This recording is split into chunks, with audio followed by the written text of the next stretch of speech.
காலைல எழுந்த உடனே ஹஸ்பண்ட் பார்த்தீங்கன்னா, காதுல நல்ல வார்த்தை சொன்னாரு. காலையில பிரேக்ஃபாஸ்ட் இன்னைக்கு செய்ய வேணாம் அப்டின்ட்டு. என்ன பிளான் பார்த்தீங்கன்னா, இன்னைக்கு சண்டே காலையிலேயே கிளம்பிட்டோம். கதிர்க்கு தேவையான திங்ஸ்லாம் எடுத்துக்கிட்டு அவுட்டிங் போறது கிடையாதுங்க. எங்க வீட்டுக்கிட்ட பார்த்தீங்கன்னா, இங்க கத்திப்பாரா கிட்ட ராயல் மெரிடியன் ஹோட்டல் இருக்கு பார்த்தீங்களா, அங்க வந்து ஒரு சேல் போட்டிருக்காங்க. போய் பார்க்கலாம் எப்படி இருக்குன்னு சொன்னாரு. பிரேக்ஃபாஸ்ட் பார்த்தீங்கன்னா, எப்பவுமே வந்து ஹஸ்பண்ட் பேச்சுலரா இருக்கிறதுலேருந்தே இந்த வசந்தம் ஹோட்டல்ல தான் சாப்பிடுவேன்னு சொல்லுவாரு. இங்க போனாலே வந்து அவருடைய மெமரீஸ் எல்லாம் அவருக்கு ஞாபகத்துக்கு வந்துரும். ஸோ அது எல்லாமே கதை கதையா பேச ஆரம்பிச்சுருவாரு. ஸோ ஒரு வழியா சாப்பிட்டுட்டு அப்படியே நாங்க ராயல் மெரிடியன் வந்தோம். இப்பதாங்க ஃபர்ஸ்ட் டைம் வந்து நான் உள்ள வரேன். ஸோ சேல் பார்த்தீங்கன்னா, ஆகஸ்ட் 23, 24, 25 போட்டிருக்காங்க. நாளையோட முடியுதுங்க. நெறைய கூட்டம் காலையிலேயே வந்துருச்சு. அதாவது வந்து பிராண்டடான ஷர்ட்டு, ஷூஸு, அதுக்கப்புறம் வந்து ஹோம் ஃபர்னிஷிங் திங்ஸ் கொஞ்சம் இருந்தது.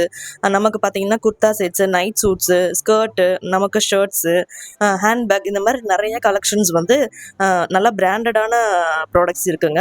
பயங்கரமான அஃபோர்டபுள் ப்ரைஸ் ஆஃபர் அப்படிலாம் சொல்ல மாட்டேன். மாடரேட்டா தான் இருக்கு. ஸோ எதுவுமே வாங்க வேணாம்னு நெனச்சுட்டு தான் போனேன். இப்படி தானே நம்ம எப்பயுமே போவோம். ஆனா 2000 ரூபீஸ்க்கு ஷாப்பிங் பண்ணிட்டு வந்தேங்க. இந்த நைட் சூட் வாங்கியிருந்தேன். ரொம்ப நல்லா இருந்துச்சு. இது வந்து பார்த்தீங்கன்னா, கால்வின் கிளீன் அந்த பிராண்டு. எனக்கு அங்க இருந்த கலெக்ஷன்லேயே நைட் சூட் கலெக்ஷன்ஸ் நெறைய பிடிச்சிருந்ததுங்க. ஸோ இது கூடவே ஒரு பிளாசோ பேண்ட்டும், அப்புறம் ஒரு ஷர்ட்டும் வாங்கியிருந்தேன். 2மே ஆலன் சோலியோடது தான். நல்லா இருந்துச்சு குவாலிட்டி.